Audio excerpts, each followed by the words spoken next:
Buenos días, mi nombre es Dayana Caterina Cuestanova, yo soy estudiante de psicología en la UNAD y en este video vamos a hablar sobre la historia de la guitarra. Como podemos ver, la evolución de la guitarra se vio pues cambiando su forma, por un lado, y es que al principio la estructura de la guitarra era mucho más diferente hasta que fue evolucionando, fue tomando más curvatura, más profundidad, que el vacío que se crea, etc. Los antecesores de la guitarra se cree que pueden ser el violín, la viola, el laúd, entre otros instrumentos, ¿no? Entonces, bueno, aquí empezamos con la historia de la guitarra, donde empezamos en el siglo XV. Encontramos que en España se cree que se construye la primera guitarra clásica, ¿no? Luego encontramos que en avances, en el año 1833, la compañía Martin Guitar introduce la primera guitarra con clavijas de afinación mecánica, lo que facilita la afinación precisa del instrumento. Estas clavijas son las que permiten tensar o destensar las cuerdas de la guitarra para producir distintos tipos de sonido, ¿no?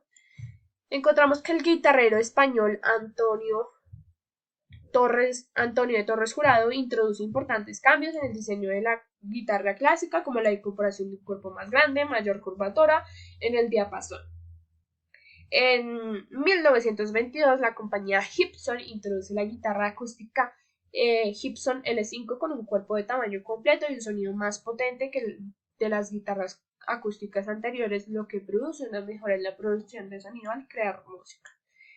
Seguimos con que en 1931 se crea la guitarra eléctrica por George Beauchamp y Rickenbacker. Crearon la primera guitarra eléctrica, se llamó Frying Pan, en su forma peculiar y su cuerpo de metal.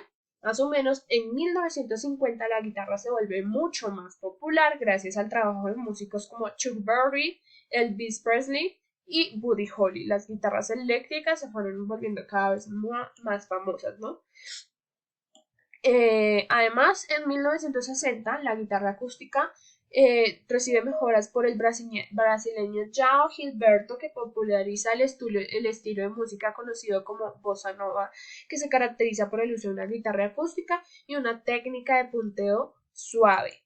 Además, en 1960, también el guitarrista Jimi Hendrix introduce técnicas innovadoras para la guitarra eléctrica, como feedback controlado, el uso de pedales para crear efectos y la mano izquierda sobre los trastes.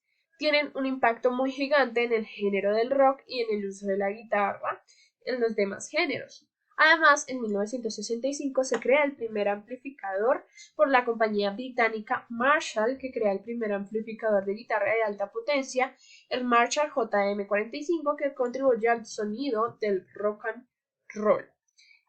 Seguimos con que en 1970 la empresa estadounidense Ovation introduce la primera guitarra acústica con una tapa de fibra de vidrio que mejora la calidad del sonido y reduce la retroalimentación.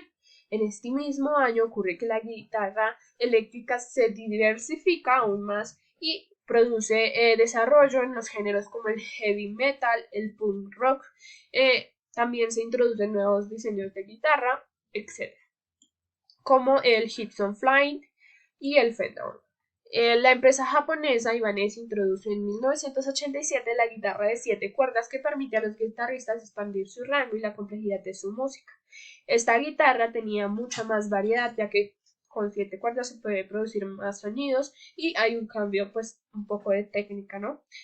Para proseguir actualmente, que en la actualidad la compañía estadounidense de la línea 6 introduce la guitarra Variants, que utiliza la tecnología digital para emular el sonido de diferentes tipos de guitarras, lo que permite a los músicos tener una mayor variedad de sonidos e instrumentos.